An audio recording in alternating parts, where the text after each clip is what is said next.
இன்னைக்கு நம்ம கோதுமை மாவை பயன்படுத்தி நல்ல மொறுமொறுன்னு அருமையான டேஸ்ட்டில் ஒரு சூப்பரான ஸ்நாக்ஸ் எப்படி செய்கிறதுன்னு பார்க்க போகிறோம்.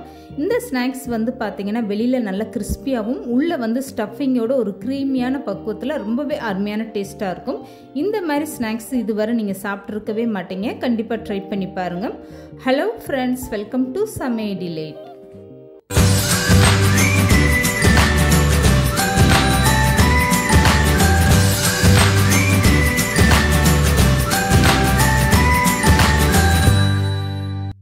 இப்போ இந்த ஸ்நாக்ஸ் செய்கிறதுக்காக அரை கப் அளவுக்கு கோதுமை மாவு எடுத்து ஒரு அகலமான பாத்திரத்தில் சேர்த்துக்கோங்க. இப்போ அரை கப் அளவுக்கு மைதா மாவு சேர்த்துக்கோங்க. இதில் நான் கோதுமை மாவு மைதா மாவு ரெண்டுமே சேர்த்துருக்கேன். நீங்கள் முழுவதுமே கோதுமை மாவை பயன்படுத்தி கூட செய்யலாம். மைதா மாவு பயன்படுத்தி செய்யும்போது உங்களுக்கு நல்ல கிறிஸ்பியாக கிடைக்கும். அதுக்காக தான் நான் பாதி கோதுமை மாவும் பாதி மைதாவும் சேர்த்துருக்கேன். இது உங்களோட விருப்பத்துக்கு ஏற்ற மாதிரி நீங்கள் மாவு சேர்த்துக்கோங்க. இப்போ மாவுக்கு தேவையான அளவு உப்பு சேர்த்துட்டு ஒரு ஸ்பூன் நெய் சேர்த்துட்டு இந்த மாவை நல்லா மிக்ஸ் பண்ணி விட்டுருங்க. இதுக்கப்புறமா கொஞ்சம் கொஞ்சமாக தண்ணி சேர்த்துட்டு இந்த மாவை நல்லா ஒரு கெட்டியான பக்குவத்தில் பிசைஞ்சு எடுத்துக்கோங்க. மாவு பிசையும் போது எடுத்ததுமே அதிகமான தண்ணி சேர்த்துடாமல் இந்த மாதிரி கொஞ்சம் கொஞ்சமாக சேர்த்து மாவை பிசைஞ்சு எடுத்துக்கோங்க. இப்போ மாவு பார்க்கும்போது உங்களுக்கே தெரியும், சப்பாத்தி மாவு மாதிரி எந்த அளவுக்கு நல்லா கெட்டியாக இருக்குது பாருங்கள். இந்த மாதிரி ஒரு பக்குவத்தில் மாவை பிசைஞ்சு வச்சுட்டு இதை அப்படியே கொஞ்சம் நேரம் ஊற வச்சுருங்க. இப்போ இந்த ஸ்நாக்ஸுக்கு தேவையான ஸ்டஃபிங்கும் இதுக்குள்ளே வைக்கக்கூடிய ஒரு க்ரீமும் நம்ம எப்படி தயார் பண்ணுறதுன்னு பார்த்துடலாம். அது வரைக்கும் இந்த மாவு ஊறுனா போதும். இப்போ வேறு ஒரு அகலமான பாத்திரத்தில் 2 ஸ்பூன் அளவுக்கு நெய் சேர்த்துக்கோங்க. இதில் 10லேருந்து 15 முந்திரி பருப்பு இந்த மாதிரி சின்ன சின்ன பீஸாக உடச்சிட்டு சேர்த்துக்கோங்க. இதே மாதிரி பாதாம் பருப்பையும் சின்ன பீஸாக உடச்சிட்டு சேர்த்துக்கோங்க. இப்போ இது ரெண்டையுமே சேர்த்துட்டு இந்த மாதிரி லேசாக வறுத்து விடுங்க. முந்திரி பருப்பு பாதாம் லேசாக செவந்து வரட்டும். இந்த மாதிரி லேசாக செவந்து வந்ததுமே ஒரு கைப்பிடி அளவுக்கு சேமியா எடுத்து அதை ஒன்றும் பாதியமாக நல்லா உடச்சிட்டு அந்த சேமியாவை அப்படியே சேர்த்துக்கோங்க. இந்த சேமியாவும் இந்த நெய்யோடு சேர்ந்து நல்லா வறுப்பட்டு வரணும். இந்த மாதிரி நல்லா வறுத்துட்டு நீங்கள் இந்த ஸ்நாக்ஸோடு சேர்க்கும் போது அது சாப்பிடல நல்ல ஒரு கிறிஸ்பியாக அருமையான டேஸ்ட்டாக இருக்கும். இப்போ பாருங்கள், இந்த சேமியாவுமே நெய்யில் சேர்ந்து எந்த அளவுக்கு நல்லா பொரிஞ்சு வந்துருச்சு பாருங்கள். சேமியாவோட கலரே மாறி சூப்பராக வந்துருச்சு. இப்போ இந்த சேமியாவை அப்படியே வேறு ஒரு பாத்திரத்தில் மாற்றி எடுத்து வச்சுருங்க. இப்போ இந்த சேமியா வறுத்த பாத்திரத்தில் 1 கப் அளவுக்கு கெட்டியான பால் சேர்த்துக்கோங்க. இப்போ நான் ஸ்டவ்வை ஆன் பண்ணலை. ஃபஸ்ட்டு இந்த மாதிரி பால் சேர்த்துக்கோங்க. இப்போ பால் சேர்த்ததுக்கப்புறம் 4 ஸ்பூன் அளவுக்கு கார்ன்ஃப்ளவர் மாவு சேர்த்துட்டு இந்த மாவை நல்லா பாலோடு மிக்ஸ் பண்ணி விடுங்க. இது நீங்கள் ஸ்டவ்வை ஆன் பண்ணிவிட்டு மிக்ஸ் பண்ணிங்கன்னா அங்கங்கே கெட்டியாயிரும். அதனால் நீங்கள் ஸ்டவ்வை ஆன் பண்ணாமல் ஃபஸ்ட்டு இந்த பாலோட கார்ன்ஃப்ளவர் மாவை நல்லா மிக்ஸ் பண்ணி விட்டுருங்க. இதுக்கப்புறமா ஸ்டவ் ஆன் பண்ணிவிட்டு கலந்து கொடுங்க. இப்போ 1/4 கப் அளவுக்கு ஜீனி சேர்த்துக்கோங்க. இப்போ ஸ்டவ்வை மீடியமாக வச்சுட்டு இந்த மாதிரி கைவிடாமல் கலந்து கொடுங்க. கார்ன்ஃப்ளவர் மாவு உங்களுக்கு உடனே நல்லா கெட்டியாக ஆரம்பிச்சிடும். ரொம்ப கெட்டியாக விட்டுறாதீங்க. இப்போ பாருங்கள் எந்த அளவுக்கு நல்லா திக்காக வந்துருச்சுன்னு. இந்த மாதிரி நல்லா திக்காக வந்ததுமே ஸ்டவ்வை ஆஃப் பண்ணிவிட்டு அப்படியே இதை நல்லா ஆற வச்சுருங்க. இது ஒரு க்ரீம் மாதிரி சாப்பிட்றதுக்கு நல்லா அருமையான டேஸ்ட்டாக இருக்கும். இப்போ இது கூடவே 1 ஸ்பூன் அளவுக்கு வெனிலா எசன்ஸ் சேர்த்துட்டு நல்லா மிக்ஸ் பண்ணி விட்டுருங்க.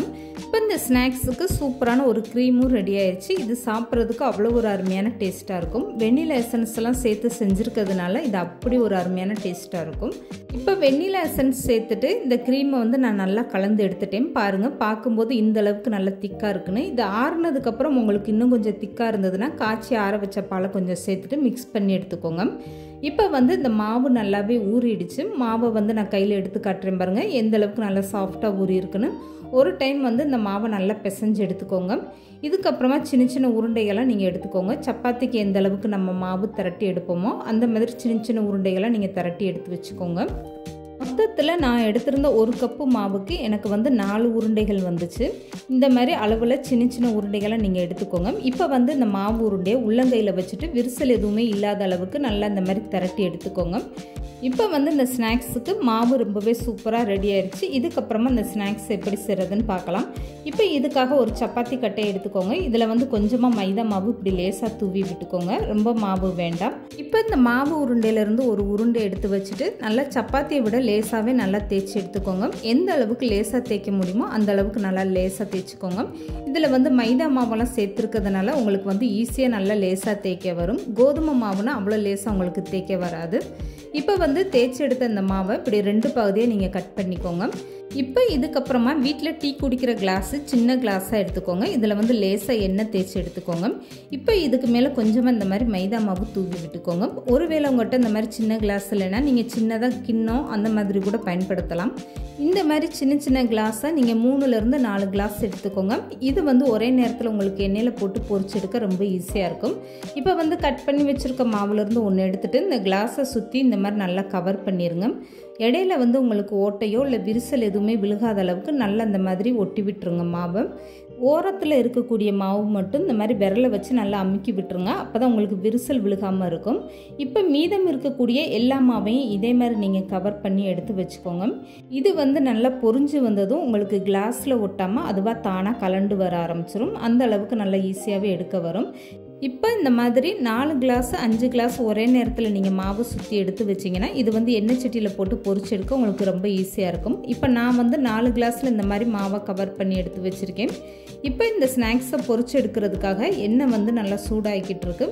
எண்ணெய் சூடானதுமே ஒவ்வொரு கிளாஸாக இந்த மாதிரி நீங்கள் சேர்த்துக்கோங்க. பக்கத்தில் சேர்க்காமல் இந்த மாதிரி நல்லா தள்ளி சேர்த்துக்கோங்க. அப்போ தான் உங்களுக்கு ஒட்டி வராமல் இருக்கும். இதுக்கப்புறமா நீங்கள் ஸ்டவ்வை மீடியமாக வச்சுட்டு இதை பொரிச்சு எடுத்துக்கோங்க. இந்த ஸ்நாக்ஸை பொரிச்சு எடுக்கிறதுக்கு எண்ணெய் வந்து மிதமான சூடாக இருந்தால் போதும். எடுத்ததுமே எண்ணெய் அதிகமான சூடாக இருந்தால் அப்போ அந்த கிளாஸை நீங்கள் உள்ளே போட்டதுமே ரொம்ப வந்து மாவு கரிஞ்சு போன மாதிரி ஆயிரும்.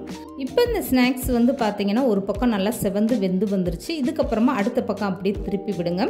இது மாதிரியே எல்லா பக்கமும் நல்லா செவந்து வர வரைக்கும் இந்த மாதிரி திருப்பி விட்டு பொரிச்சு எடுத்துக்கோங்க. ஸ்டவ்வை வந்து மீடியமாக வச்சுட்டே பொரிச்சு எடுத்துக்கோங்க. அப்போ தான் வெளியில் இருக்கக்கூடிய அந்த மாவு வந்து நல்லா கிறிஸ்பியாக உங்களுக்கு வெந்து வரும். இப்போ பாருங்கள் எல்லா பக்கமே நல்லா செவந்துட்டு இந்த ஸ்நாக்ஸு ரொம்பவே சூப்பராக நல்லா வெந்து வந்துருச்சு. இதுக்கப்புறமா இந்த கிளாஸ் அப்படியே ஒவ்வொன்றா எண்ணெயை வடிச்சிட்டு நீங்கள் வெளியில் எடுத்து வச்சுருங்க. இந்த ஸ்நாக்ஸை எண்ணெயிலேருந்து வெளியில் எடுத்ததுமே நீங்கள் உடனே அந்த மாவை தனியாக கலட்டி எடுக்க ட்ரை பண்ணாதீங்க. அது வந்து கிளாஸோடு ஒட்டி பிடிச்சிக்கிட்டு அவ்வளோ ஈஸியாக எடுக்க வராது. நல்லா ஆற வச்சுட்டு எடுத்திங்கன்னா உங்களுக்கு ரொம்ப ஈஸியாக அந்த மாவை தனியாக கலட்டி எடுக்க வரும். இப்போ வந்து பார்த்திங்கன்னா நல்லாவே ஆறிடுச்சு. நான் இப்போ ஒன்று கிளாஸ்லேருந்து எடுத்து காட்டுறேன் பாருங்கள். இந்த மாதிரி கிளாஸை பிடிச்சிட்டு நீங்கள் லேசாக திருவினாலே போதும். ரொம்பவே ஈஸியாக கலண்டு வந்துருச்சு பாருங்கள். இதே மாதிரி மீதம் இருக்கக்கூடிய எல்லா ஸ்நாக்ஸையும் கிளாஸ்ல இருந்து தனியாக கலட்டி எடுத்து வச்சுக்கோங்க. இப்போ வந்து இந்த ஸ்நாக்ஸ் வந்து ரொம்பவே சூப்பராக ரெடி ஆயிடுச்சு.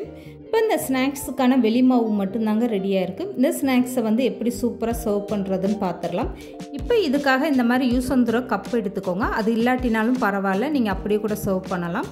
இப்போ இதில் நம்ம தயார் பண்ணி வச்சுருக்க க்ரீம்லேருந்து ஒவ்வொரு ஸ்பூன் எடுத்து இந்த மாதிரி ஒவ்வொரு கப்லேயும் சேர்த்துக்கோங்க. இதுக்கப்புறமா நம்ம ஸ்டஃபிங் வந்து சேர்த்துக்கலாம். முந்திரி பருப்பு, பாதாம் பருப்பு, சேமியாலாம் சேர்த்து நெய்யில் வறுத்து வச்சுருக்கிறதுலேருந்து ஒவ்வொரு ஸ்பூன் எடுத்துகிட்டு இந்த க்ரீம் மேலே இந்த மாதிரி கொஞ்சமாக வச்சுக்கோங்க. இந்த ஸ்நாக்ஸ் வந்து வெளியில் நல்லா கிறிஸ்பியாகவும் இருக்கும். உங்களுக்கு இந்த மாதிரி உள்ளுக்குள்ளே வந்து சாப்பிடும்போதும் க்ரீமியாகவும், அது போக இந்த சேமியா முந்திரி பருப்பெல்லாம் கடிக்கல நல்ல ஒரு ஃபீலாக ரொம்பவே சூப்பராக இருக்கும் சாப்பிட்றதுக்கு. இப்போ வந்து இந்த சேமியா ஸ்டஃபிங்கெல்லாம் வச்சதுக்கப்புறமா மீதம் இருக்கக்கூடிய க்ரீம்லேருந்து 1 ஸ்பூன் 1.5 ஸ்பூன் அளவுக்கு எடுத்து இந்த மாதிரி மேலே வச்சுக்கோங்க. இந்த ஸ்நாக்ஸை அப்படியே நீங்கள் கொஞ்சமாக கட் பண்ண பிஸ்தா பருப்பை தூவிட்டு கூட குழந்தைகளுக்கெல்லாம் கொடுக்கலாம். ஆனால் இன்றைக்கி நான் அப்படியே கொடுக்க போகிறதில்ல. இதுக்கு மேலே வந்து சாக்லேட் சிரப்பு இந்த மாதிரி கொஞ்சமாக சேர்த்துருக்கேன். இது வந்து பார்க்குறதுக்கு ரொம்ப அழகாக, சாப்பிட்றதுக்கும் ரொம்பவே அருமையான டேஸ்ட்டாக இருக்கும். எல்லாத்துலேயுமே இந்த மாதிரி கொஞ்சமாக நீங்கள் சாக்லேட் சிரப்பு சேர்த்துட்டு இதுக்கு மேலே டூட்டி ஃப்ரூட்டி இந்த மாதிரி கொஞ்சமாக தூவிக்கோங்க. அவ்வளோதாங்க. பார்க்குறதுக்கு எவ்வளோ ஒரு அழகாக ரொம்பவே சூப்பராக இருக்குது பாருங்கள். இந்த மாதிரி ஒரு ஸ்வீட் வந்து எந்த ஒரு கடைகள்லையுமே கிடைக்காதுங்க. இந்த மாதிரி நீங்கள் வீட்டில் செஞ்சு கொடுக்கும்போது குழந்தைகள்லாம் வேண்டானே சொல்ல மாட்டாங்க. அவ்வளோ ஒரு அருமையான டேஸ்ட்டாக இருக்கும். இதுவரை இந்த மாதிரி ஒரு சூப்பரான டேஸ்ட்டில் நீங்கள் ஸ்நாக்ஸ் ட்ரை பண்ணியிருக்கவே மாட்டீங்க. கண்டிப்பாக ட்ரை பண்ணி பாருங்கள். அவ்வளோ ஒரு அருமையான டேஸ்ட்டாக இருக்கும். இந்த வீடியோ பிடிச்சிருந்தா லைக் பண்ணுங்கள், ஷேர் பண்ணுங்கள். மறக்காமல் சமையல் டிலேட் சேனலை சப்ஸ்கிரைப் பண்ணுங்கள்.